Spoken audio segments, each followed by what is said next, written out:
حمدا كثيرا طيبا مباركا فيه كما يحب ربنا ويرضى. أشهد أن لا إله إلا الله وحده لا شريك له وأشهد أن محمدا عبده ورسوله. اللهم صل وسلم وبارك على محمد وعلى آله وصحبه ومن تبعهم بإحسان إلى يوم الدين. قال الله تعالى في القرآن الكريم: يا أيها الذين آمنوا اتقوا الله حق تقاته ولا تموتن إلا وأنتم مسلمون. يا أيها الناس اتقوا ربكم الذي خلقكم من نفس واحدة وخلق منها زوجها وبث منهما رجالا كثيرا ونساء واتقوا الله الذي تساءلون به والأرحام إن الله كان عليكم رقيبا. يا أيها الذين آمنوا اتقوا الله وقولوا قولا سديدا يصلح لكم أعمالكم ويغفر لكم ذنوبكم ومن يطع الله ورسوله فقد فاز فوزا عظيما. وقال رسول الله صلى الله عليه وعلى آله وسلم: فإن أصدق الحديث كتاب الله وخير الهدي هدي محمد صلى الله عليه وسلم وشر الأمور محدثاتها وكل محدثة بدعة وكل بدعة ضلالة وكل ضلالة في النار. Ikhwani fiddin, a'azakumullah, Bapak Ibu, adik-adik hadirin jamaah yang dirahmati Allah Subhanahu wa taala. Syukur alhamdulillah, mari bersama-sama kita awali kajian di malam yang berbahagia ini dengan selalu memperbanyak syukur kehadirat Allah Subhanahu wa taala atas limpahan nikmat, atas limpahan karunia yang telah diberikan oleh Allah Subhanahu wa taala kepada kita, yang dengan nikmat dan karunia itu alhamdulillah di malam yang berbahagia ini kita dimudahkan oleh Allah Subhanahu wa taala bisa hadir berada dalam satu majelis yang tentunya kita berharap mudah-mudahan majelis di mana kita berada senantiasa mendatangkan rahmat dan ridho dari Allah Subhanahu wa taala. Amin. Salawat dan salam mari pula kita aturkan kepada Nabiullah Muhammad Rasulullah sallallahu alaihi wasallam, kepada keluarga beliau, sahabat-sahabat beliau dan umat beliau ila yaumil qiyamah. Ikhwan fillah, azakumullah, Bapak Ibu, adik-adik hadirin yang dirahmati Allah Subhanahu wa taala. Malam hari ini kita akan lanjutkan pembahasan kita di dalam kitab 55 wasiat dari Rasulullah sallallahu alaihi wasallam. Kitab yang ditulis oleh Syekh Hamzah Muhammad Shalih rahimahullah taala. Insyaallah malam hari ini kita masuk pada wasiat yang ke-25, yaitu berkaitan dengan keutamaan beberapa surat yang ada di dalam Al-Quran, beberapa surat dan beberapa ayat yang ada di dalam Al-Quran. Ikhwanifidina azakumullah, berkaitan dengan wasiat yang ke-25 ini, Syekh Hamzah Muhammad Shalih rahimahullah ta'ala membawakan beberapa dalil. Dalil yang pertama, hadis yang diriwayatkan oleh Imam Bukhari, nomor hadisnya 5030, bersumber dari Sahal bin Sa'din dari ayahnya, anna imra'atan ja'at Rasulullah sallallahu alaihi wasallam. Kata Sahal bin Sa'din bahwasanya ada seorang wanita yang datang kepada Rasulullah sallallahu alaihi wasallam. Faqalat, wanita itu kemudian berkata, ya Rasulullah, jitu li ahaba laka nafsi, sesungguhnya aku datang kepada Anda untuk menyerahkan diriku. Maksudnya diminta Rasul itu untuk menikahi wanita tersebut. Ini yang menawarkan adalah wanita itu. Jadi dia datang kepada Rasulullah menawarkan dirinya untuk dinikahi oleh Rasul, berarti boleh. Fanadhara ilaiha Rasulullah sallallahu alaihi wasallam, maka kemudian Rasul melihat wanita itu. Ini kalau dalam bahasa kita nadhar, berarti kita melihat hendak di khitbah, dipinang. Setelah dilihat oleh Rasulullah SAW, Rasul kemudian menunduk, isyarat bahwasanya beliau tidak memiliki ketertarikan kepada wanita tersebut. Falamma ra'at al-mar'atu annahu lam yaqdi fiha say'an jalasat, maka tatkala wanita itu melihat perilakunya Rasul tadi, dia kemudian duduk. Maksudnya itu wis kok ono harapan, nggak ada keinginan Rasulullah untuk menikahi wanita tersebut. Faqama rajulun min ashabihi, berdiri seorang laki-laki dari kalangan sahabat. Faqala, dia berkata, ya Rasulullah, illam yakul laka biha hajatun fazawwij biha. Ya Rasulullah, kalau engkau tidak berhajat kepada wanita tersebut, tidak berkeinginan kepada wanita tersebut, maka nikahkan aku dengan dirinya. Khonifidin azakumullah, ini baiknya sahabat. Jadi secara psikologi, kalau ada seseorang kemudian menawarkan dirinya, yang ditawari itu tidak berkenan, maka bahasa orang Jawa itu apa ya? Don lah kalau bahasa gitu. Tapi baiknya sahabat setelah melihat kondisi itu, dia kemudian mengatakan, ya Rasulullah, kalau Anda tidak berkenan menikahinya, tolong nikahkan aku dengan dirinya. Jadi supaya tidak terjadi frustasi kalau orang Jawa itu begitu. Faqala hal indaka min syai'in, maka Rasul tanya,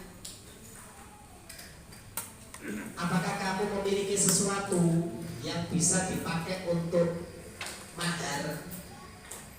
Faqala la wallahi ya Rasulullah, tidak ada ya Rasul, aku tidak memiliki sesuatu pun yang bisa aku gunakan sebagai mahar. Qala, Rasul kemudian bersabda, idhab ila ahlika fandur hal tajidu syai'an fadhahaba summa raja'a. Kemudian laki-laki ini tadi diperintahkan Rasul, kalau begitu pulanglah kamu, pergi ke keluargamu, barangkali ada sesuatu yang bisa dijadikan sebagai mahar. Dia pun pulang, sampai di rumah tanya, ternyata tidak ada apa-apa yang bisa dipakai untuk mahar. Khonifidin azakumullah, keadaan sahabat dahulu seperti ini. Kalau kita kan masih punya kopiah, bisa dipakai untuk mahar, atau punya kerudung, punya hijab. Kalau sahabat itu tidak ada yang bisa dipakai untuk sebagai mahar.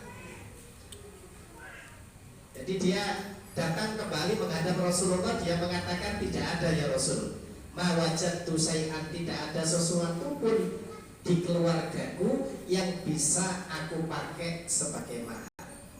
Qala, kata Rasul, undur walau khataman min hadidin fadhahaba summa raja'a. Faqala la wallahi ya Rasulullah wala khataman min hadidin. Rasul kemudian perintahkan, coba kamu datang lagi ke keluargamu, barangkali ada cincin yang terbuat dari besi. Ini kisah teman-teman jemaah sekalian, itu dari besi yang gampang saja. Kawat ditekuk dari cincin. Barangkali ada cincin yang terbuat dari besi, itu nanti kamu jadikan sebagai mahar. Dia pulang, tanya, ternyata tidak ada ya Rasulullah, demi Allah tidak ada.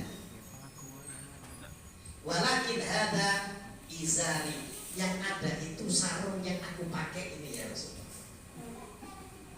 Kata perawi hadis ini, dia mengatakan, malagu ridaun falaha nisfu, sarung atau kain yang dia pakai tadi itu hanya separuh.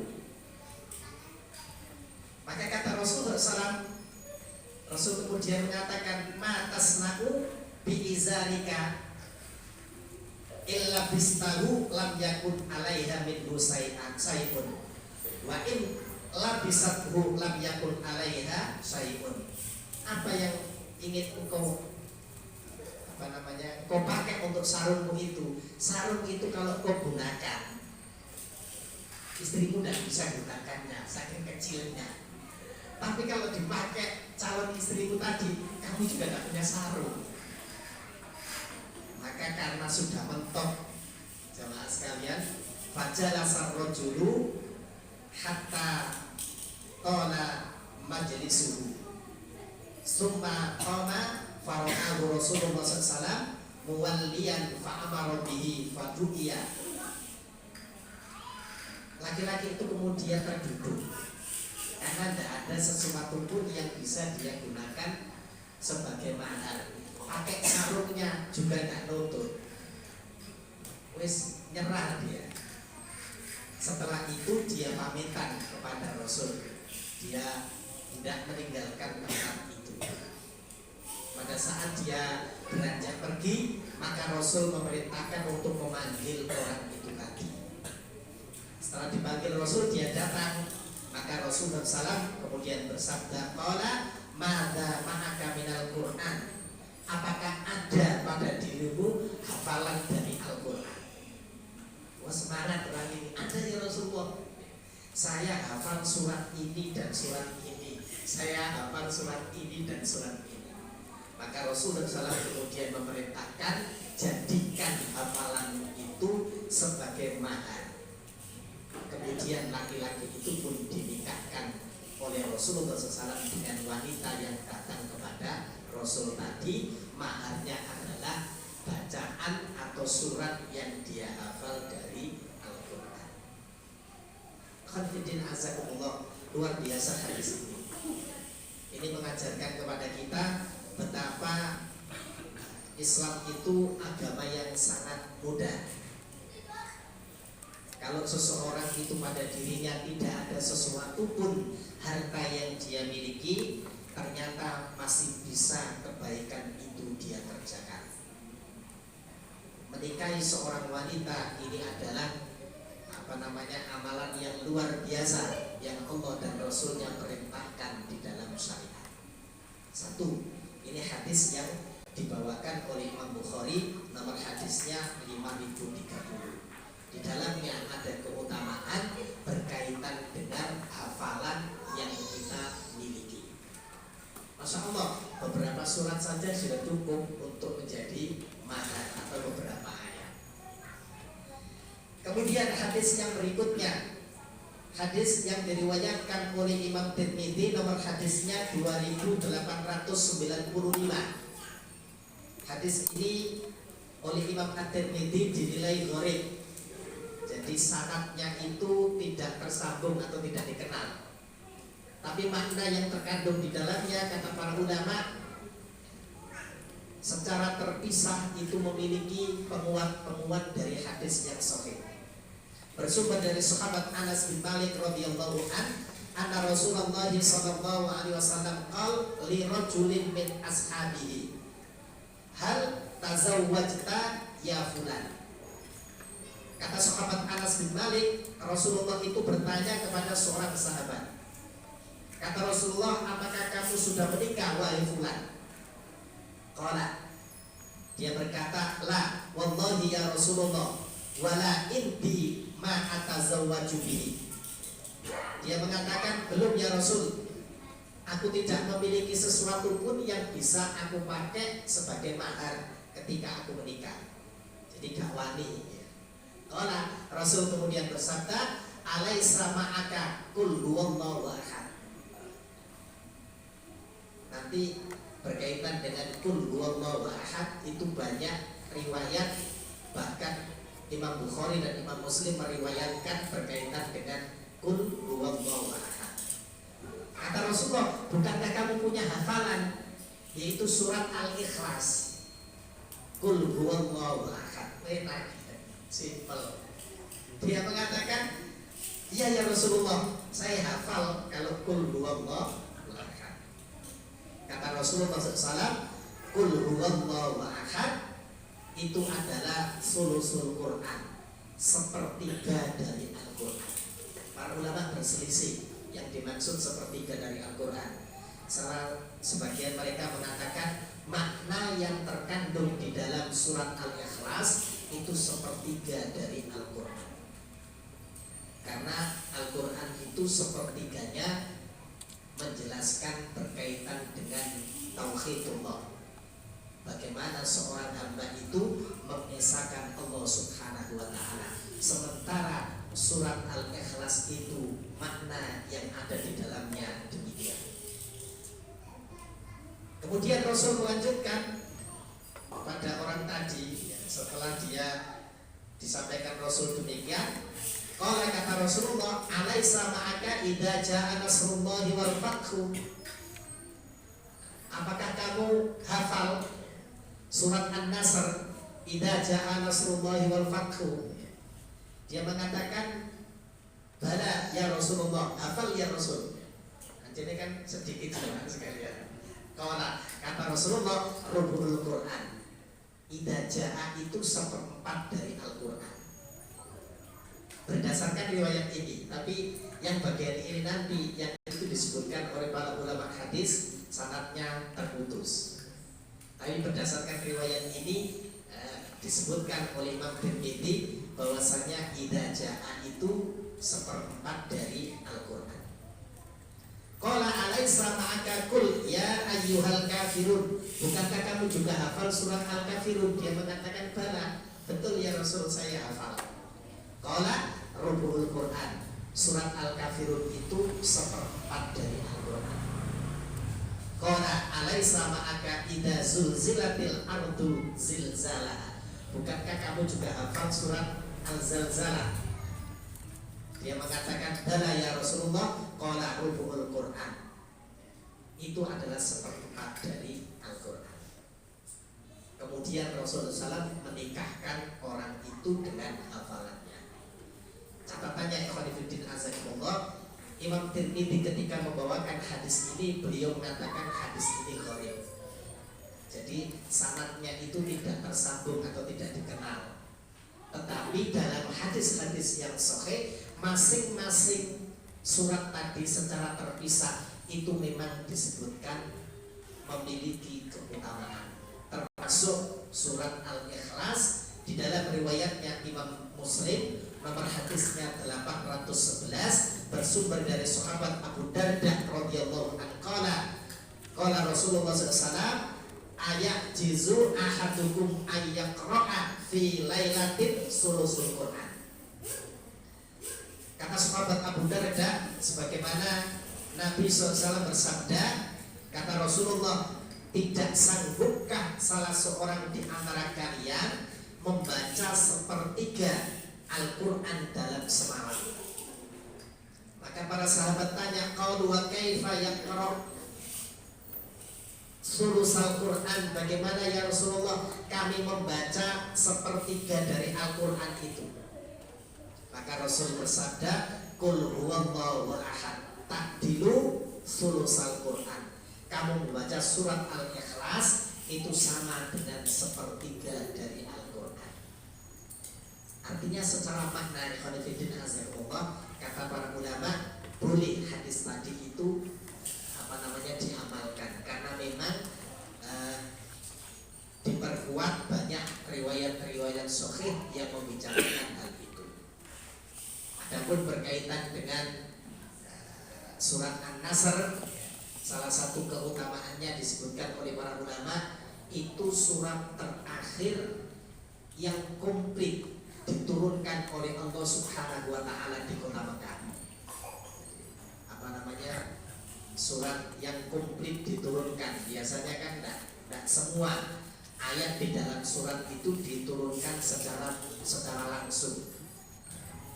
Maka ketika sahabat Abdullah bin Abbas ditanya oleh Umar bin Khattab dalam satu majelisnya eks perang Badar berkaitan dengan surat ini, kata sahabat Umar, wahai fulan, tahukah kamu apa tafsiran, apa takwil surat ini?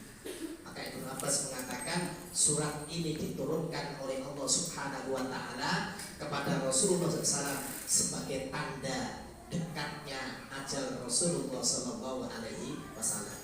Jadi Rasul sudah disampaikan oleh Allah Ta'ala kalau ajalnya itu sudah dekat dengan diturunkannya surat An-Nasr, idza jaa nasrullahi wal fath. Adapun surat-surat yang lain juga disebutkan di dalam banyak riwayat, misalnya surat Al-Kafirun juga memiliki keutamaan tetapi terpisah. Adapun riwayatnya Imam At-Tirmidzi tadi itu langsung menggabungkan menjadi satu. Ini hadis yang kedua atau riwayat yang kedua berkaitan dengan keutamaan beberapa surat atau ayat di dalam Al-Quran. Kemudian dalil yang berikutnya yang dibawakan oleh Syekh Hamzah Muhammad Shalih rahimahullah ta'ala, hadis yang diriwayatkan oleh Imam Ad-Darimi di dalam kitab sunannya, nomor hadisnya 3472. Ini masih juga berkaitan dengan keutamaan surat Al-Ikhlas. Bersumber dari Sa'id ibnu Musayyab, dia berkata, yaqulu inna Nabiyallahi sallallahu alaihi wasallam qala, bahwasanya Nabi sallallahu alaihi wasallam bersabda. Dan ini yang kemudian para ulama menilai hadis ini lemah, karena Sa'id ibnu Musayyab itu adalah seorang tabi'in, bukan seorang sahabat. Sementara dia tidak menyebutkan di dalam riwayatnya Imam Ad-Darimi dari siapa, sahabat siapa, Sa'id ibnu Musayyab ini mendapatkan riwayat ini. Maka sebagian ulama kemudian mengatakan hadis ini juga terputus. Cuma Ibnu Katsir kemudian mengatakan mursal jayyid, jadi baik masian. Jadi walaupun riwayatnya itu lemah, tetapi dia baik, makna yang terkandung di dalamnya boleh dijadikan sebagai keutamaan fadhilul amal, keutamaan untuk beramal. Apa yang terkandung di dalamnya? Qala, Rasul bersabda berdasarkan riwayat ini.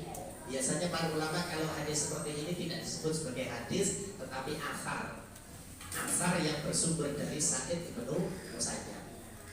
Man qara'a qul huwallahu ahad asra marratin bunya lahu biha qasrun fil jannah. Barang siapa yang membaca qul huwallahu ahad 10 kali dia membaca, dibangunkan bagi orang tersebut rumah atau istana di surga.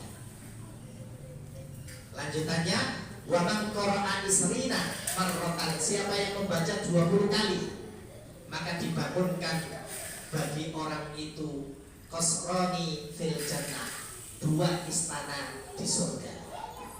Wa man qara'aha salasina marratan bunya lahu biha salasatu usulin fil jannah. Siapa yang membaca 30 kali, maka dibangunkan bagi dia 3 istana di surga. Faqala Umar bin Khattab, kemudian Umar bin Khattab berkata, wallahi ya Rasulullah, idan latak surunna usuruna. Faqala Rasulullah sallallahu awsa'u min dzalik. Kalau begitu ya Rasulullah, kata sahabat Umar, kami dapat memperbanyak istana di surga. Rasul kemudian menjawab, Allah lebih luas karunia-Nya tentang hal tersebut. Khonifidin azakumullah, asar ini dinilai lemah, tetapi para ulama ahlul hadis mengatakan makna yang terkandung di dalamnya maknanya sahih atau baik. Kalau Imam Ibnu Katsir mengatakan mursal jayyid, mursal tapi baik. Jadi bisa diamalkan dalam rangka untuk keutamaan amal. Masih di dalamnya berkaitan dengan surat Al-Ikhlas. Meskipun nanti pada malam hari ini tidak mungkin kita sebutkan semua surat-surat yang memiliki keutamaan, tetapi paling tidak yang sering kita dengar. Memang surat Al-Ikhlas itu luar biasa, sudah gampang dihafalkan. Yang terpenting sebetulnya bagaimana kita mengamalkan surat tersebut. Kadang-kadang ilmunya ada, pengetahuannya ada, tapi ngamalkannya itu jarang. Orang Indonesia itu bilang ngamal nek kepepet, nek gak kepepet biasanya gak ngamalkan. Padahal Masya Allah, Anda pernah sampaikan kisahnya bagaimana ketika seorang itu berzikir dengan istighfar, dengan ucapan astagfirullah. Insya Allah riwayatnya kisahnya berkaitan dengan Imam Ahmad. Pernah Anda ceritakan bagaimana Imam Ahmad tidak memiliki hajat, tidak memiliki keperluan. Ternyata hati beliau itu tergerak untuk melakukan perjalanan di satu kota yang ada di kota Baghdad. Karena memang beliau ini adalah imamnya negeri Irak di waktu itu, ulamanya negeri Irak. Beliau tergerak untuk melakukan satu perjalanan. Maka beliau pun melakukan satu perjalanan sampai di kota yang dituju. Kebetulan waktu itu sholat sedang berlangsung, maka beliau pun ikut untuk mengerjakan sholat. Sehabis sholat beliau beristirahat. Ternyata yang marbut masjid tersebut, yang membersihkan, yang mengelola masjid tersebut tidak berkenan kalau ada orang yang tidur-tiduran. Maka Imam Ahmad diperintahkan untuk keluar, tidak boleh di dalam masjid. Sampai di serambi masjid beliau istirahat. Ketika beristirahat juga diusir, tidak boleh. Maka terjadi cekcok sampai di halaman masjid. Ketika terjadi cekcok seperti itu, kebetulan orang yang rumahnya bersebelahan dengan masjid itu melihat ada pertengkaran antara marbot atau yang mengelola masjid itu dengan orang tua. Maka dia ikut, ada masalah apa kok terjadi cekcok. Maka Imam Ahmad menceritakan, saya kepingin istirahat dahulu. Rupanya orang yang rumahnya bersebelahan dengan masjid itu kemudian menawarkan, kalau Anda berkenan, Syekh berkenan, silahkan istirahat di tempat saya. Cuman tempatnya itu kecil dan saya pakai untuk bekerja. Maka Imam Ahmad pun beristirahat. Pada saat Imam Ahmad beristirahat di rumah orang itu, ternyata kemudian beliau takjub terhadap perilaku dari orang tersebut. Tidaklah dia bekerja, dia membuat adonan roti, kebetulan dia menjual roti, melainkan lisannya itu selalu mengucapkan kalimat istighfar. Kan mudah jemaah sekalian, astagfirullah, astagfirullah, astagfirullah. Padahal orang dulu kalau membuat adonan roti ya lama. Ya, kalau sekarang ada apa yang pakai ngaduk ini ya, mixer apa ya namanya, itu untuk ngaduk gampang. Kalau dulu kan enggak, ya memang ya bahannya tadi dicampur jadi satu, kemudian dijadikan adonan yang lengkap sudah. Maka Imam Ahmad tanya kepada orang tersebut, kata Imam Ahmad, sudah berapa lama Anda menekuni pekerjaan seperti ini? Dia mengatakan, saya sudah 20 atau 20 tahun saya mengerjakan pekerjaan ini. Kalau saya boleh tahu, apa yang Allah Subhanahu wa ta'ala berikan kepada Anda? Karena dari lisan Anda itu selalu mengeluarkan kalimat atau mengucapkan kalimat istighfar. Sudah berapa ribu kali, berapa juta kali kalimat istighfar itu keluar dari lisan Anda? Maka dia kemudian menjawab, seluruh keinginan, bahkan baru niat saja, baru karep saja, itu dikabulkan oleh Allah Subhanahu wa ta'ala. Kata Imam Ahmad sampai hari ini, sampai hari ini. kecuali satu yang belum dikabulkan oleh Allah.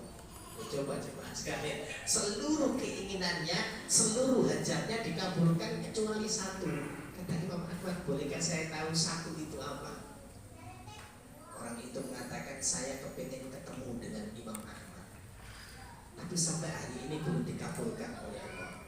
Maka Imam Ahmad kemudian bertakbir, beliau mengatakan, saya tidak punya keperluan, tidak punya hajat di kota ini, tapi saya digerakkan oleh Allah Subhanahu wa Ta'ala untuk hadir di kota ini semata-mata karena istighfar yang Anda ucapkan.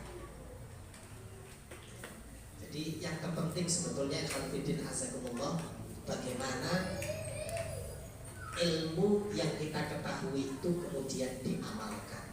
Lah pengamalannya itu yang berat. Qul huwallahu ahad itu luar biasa keutamaannya. Tapi Masya Allah, pada waktu-waktu kita kadang-kadang jarang kita mengucapkan surat ini. Itu salah satu keutamaan berkaitan dengan surat Al-Ikhlas. Kemudian keutamaan yang lain, hadis yang diriwayatkan oleh Imam Ibnu Majah dari Ibunda Aisyah radhiyallahu an, Rasul bersabda berkaitan dengan sholat 2 rakaat qobliyah fajar, sholat 2 rakaat sebelum subuh. Maka kata Rasulullah SAW, surat yang sangat baik untuk dibaca. Jadi 2 surat yang paling baik dibaca ketika kita melaksanakan 2 rakaat sebelum subuh itu adalah Qul huwallahu ahad, surat Al-Ikhlas, wa Qul ya ayyuhal kafirun, dan surat Al-Kafirun. Masya Allah jemaah sekalian, padahal 2 rakaat sebelum subuh itu lebih baik daripada dunia seisinya. Cukup hanya membaca surat Al-Ikhlas dan surat Al-Kafirun.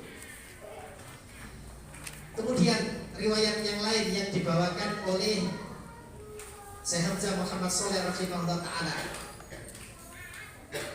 yaitu hadis yang diriwayatkan oleh Imam Bukhari, masih berkaitan dengan surat Al-Ikhlas. Nomor hadisnya 7375, bersumber dari Ibunda Aisyah radhiyallahu an. Aisyah menceritakan bahwasannya Rasulullah SAW itu mengutus ba'asa rojulan ala sariyah, jadi mengutus ekspedisi militer atau pasukan.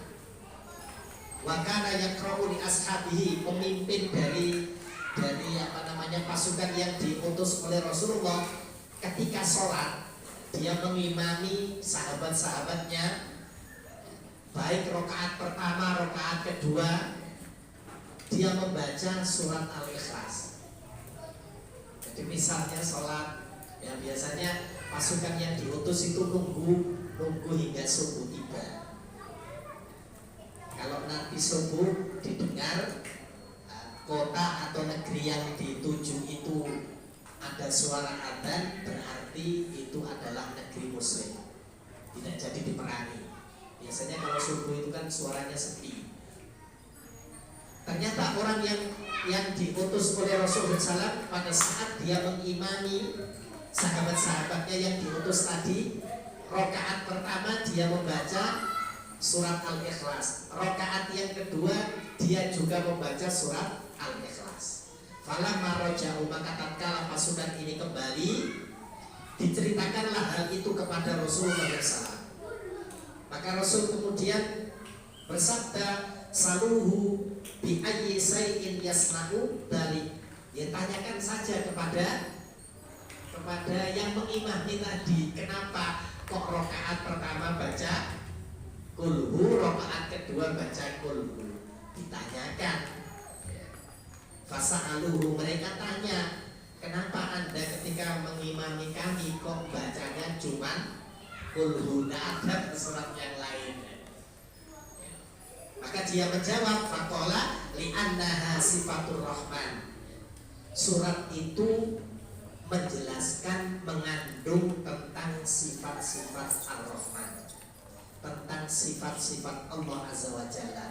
Wa ana uhibbu an aqra'a biha. Aku suka untuk membaca surat itu. Jadi alasannya sederhana. Karena surat Al-Ikhlas itu di dalamnya menjelaskan tentang sifat-sifat Allah Azza wa Jalla. Kalau Allah itu Ahad, kalau Allah itu Esa, Allah itu tempat bergantung segala sesuatu. Dia suka dengan sifat-sifat tersebut. Maka kemudian ketika Rasul mendapatkan informasi itu, Rasul kemudian menjawab, faqala Nabi sallallahu alaihi wasallam, akhbiruhu annallaha yuhibbu. Sampaikan kepadanya, kabarkan kepadanya, Allah juga cinta kepada orang tersebut.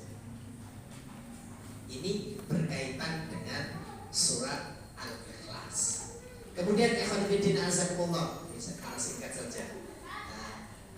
Yang lain berkaitan dengan dua ayat terakhir di dalam surat Al-Baqarah.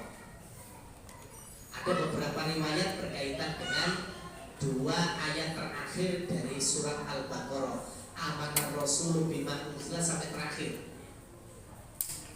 Kalau hadis riwayatnya Imam Tirmidzi, nomor hadisnya 2882. Di sini menyebutkan dua ayat terakhir dari surat Al-Baqarah itu kalau dibaca, maka pembacanya itu akan dilindungi dari setan selama 3 hari.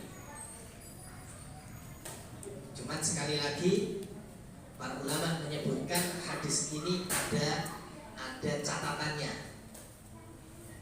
Kalau riwayatnya Imam Muslim berkaitan dengan surat ini, siapa yang membaca dua ayat terakhir dari surat Al-Baqarah, maka dua ayat itu mencukupi bagi dirinya. Dia dijaga oleh Allah Subhanahu wa Ta'ala. Itu riwayat yang sahih. Jadi tidak ada penyebutan 3 malam, tidak ada. Siapa yang membaca pada malam hari atau siapa yang membaca dua ayat tersebut, maka dua ayat tersebut sudah mencukupi bagi dirinya. Dia dijaga oleh Allah Subhanahu wa Ta'ala dari berbagai hal yang mungkin akan menimpa dirinya. Terakhir, khawatirin azakumullah, berkaitan dengan beberapa riwayat ini. Hadis yang diriwayatkan oleh Imam Tabrani di dalam kitab Mu'jam Al-Kabir, nomor hadisnya 541. Hadis ini mirip dengan kisahnya sahabat Abu Hurairah. Ketika sahabat Abu Hurairah itu diamanai oleh Rasulullah SAW untuk menjaga Baitul Mal, menjaga hartanya kaum muslimin. Kemudian ada pencuri yang mencuri makanan tersebut. Kalau di sini hadis yang diriwayatkan oleh Imam Tabrani ini bersumber dari Muhammad bin Ubay bin Ka'ab, dari ayahnya yaitu Ubay bin Ka'ab.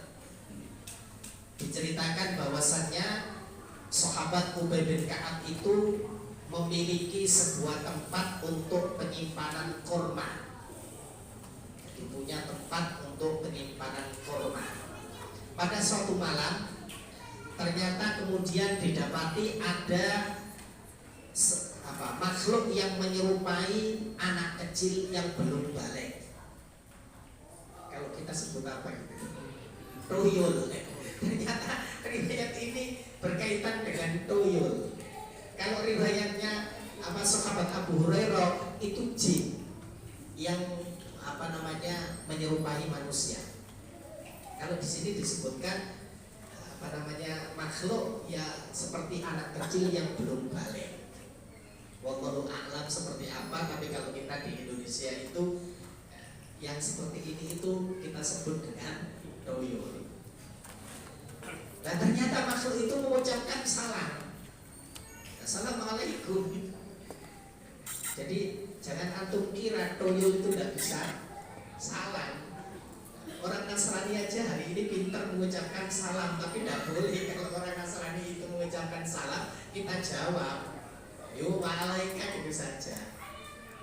Sekarang kan pinter. Orang non muslim itu mengucapkan assalamualaikum, kita jawab waalaikumsalam, tidak boleh. Ya, persis seperti ketika Rasul sedang bersama Ibunda Aisyah, ada seorang Yahudi kemudian mengucapkan samuka ya Rasulullah, samuka ya Muhammad, racun kamu wahai Muhammad, celaka kamu wahai Muhammad. Aisyah nggak sabar, samuka walakatullah, ditambahi sama Aisyah, racun kamu dan laknat Allah atas kamu. Kata Rasulullah, jangan ya Aisyah. Jadi itu enggak adabnya menjawab salam. Loh, Rasul dihina ya Rasulullah. Bagaimana mungkin saya tega ketika Rasul dihina? Kata Rasul, cukup kamu ucapkan wa alaika. Racun kamu wahai Muhammad, celaka kamu wahai Muhammad, kamu juga celaka. Dan itu aja cukup. Tapi itu etikanya bagus. Jadi disebutkan di dalam riwayat ini, makhluk itu yang menyerupai bocah yang belum balik itu mengucapkan salam, dijawab oleh sahabat Ubay bin Ka'ab. Tapi antum jangan nyoba. Kalau sahabat ada anak kecil yang antum mengucapkan salam, dia dijawab, ya gak apa-apa sahabat, kendel sahabat. Ya kalau kita ya baru ono pelayu disik ya. Sahabat Masya Allah luar biasa bagaimana jin itu menceritakan ketika Umar bin Khattab melewati satu jalan, maka 3 hari jin itu tidak berani melewati jalan tersebut. Artinya manusia itu keutamaannya luar biasa dibandingkan dengan makhluk-makhluk yang lain. Itulah kenapa di surat At-Tin Allah itu menegaskan penciptaan manusia itu sebaik-baik penciptaan. Laqad khalaqnal insana fi ahsani taqwim. Jadi sungguh aku telah menciptakan manusia itu dalam bentuk sebaik-baik bentuk. Kemudian dilanjutkan di dalam kisah di sini, sampai kemudian dia minta sedekah dari sahabat Ubay bin Ka'ab. Maka diberikan oleh sahabat Ubay bin Ka'ab. Sahabat Ubay bin Ka'ab tanya, kamu ini siapa? Saya dari kalangan jin. Loh, bagaimana aku supaya tidak diganggu dari kalangan jin? Dia kemudian mengajari ayat kursi. Jadi Allahu la ilaha illa huwal hayyul qayyum dan seterusnya. Hadis ini mirip sekali dengan hadis yang dibawakan oleh sahabat Abu Hurairah. Bagaimana sahabat Abu Hurairah itu menangkap jin, kemudian supaya tidak diganggu, kemudian diajari surat ayat kursi. Pagi harinya disampaikan kepada Rasulullah SAW tentang hal itu. Kata Rasulullah, dia itu makhluk yang jahat, tetapi yang dia ucapkan itu benar. Dari beberapa riwayat tadi, hadis-hadis yang sudah kita sampaikan, para ulama kemudian menjelaskan tentang pelajaran yang bisa diambil. Pelajaran yang pertama adalah berkaitan dengan kemuliaan Al-Quran. Karamul Quran kamahrin. Keutamaan Al-Quran itu sampai Al-Quran itu bisa dijadikan sebagai mahar. Maka beruntunglah, berbahagialah kita sebagai umat Rasulullah SAW yang oleh Allah Subhanahu wa Ta'ala dan Rasulnya ditinggali Al-Quranul Karim sebagai panduan dalam kehidupan kita. Masya Allah, luar biasa. Maka orang yang dekat dengan Al-Quran, fa insyaallah kehidupannya akan baik di dunia wal akhirah. Kemudian pelajaran yang berikutnya di dalam hadis-hadis yang kita sebutkan tadi, fadailu suratil Al-Ikhlas al-Atimah, keutamaan tentang surat Al-Ikhlas yang begitu luar biasa. Jadi Rasulullah menyebutkan keutamaan yang luar biasa, bahkan di dalamnya mencerminkan tentang sifat Allah Azza wa Jalla. Orang yang membacanya itu bakal dicintai oleh Allah Subhanahu wa Ta'ala. Orang yang membacanya bakal mendapatkan pahala yang berlipat.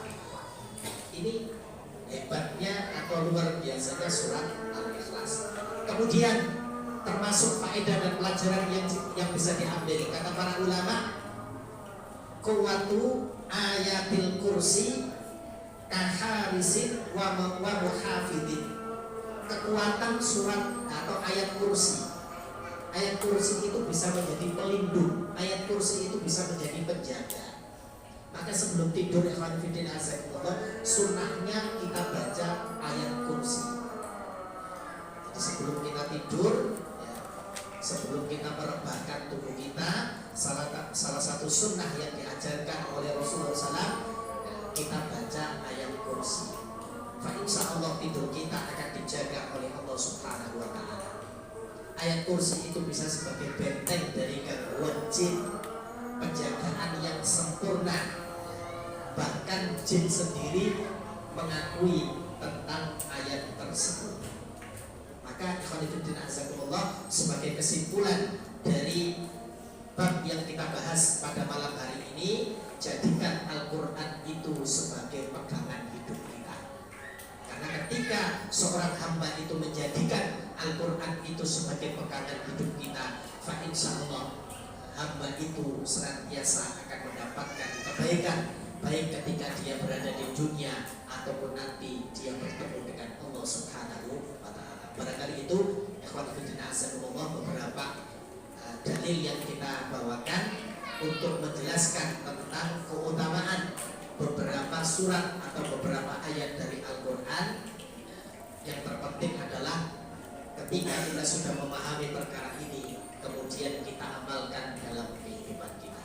Kurang lebih mohon maaf. Kita akhiri kajian pada malam hari ini dengan doa kafaratul majlis. Subhanaka Allahumma wa bihamdika asyhadu an la ilaha illa anta astaghfiruka wa atubu ilaik. Wa akhiru da'wana alhamdulillahi rabbil alamin. Billahi taufiq wal hidayah. Assalamualaikum warahmatullahi wabarakatuh.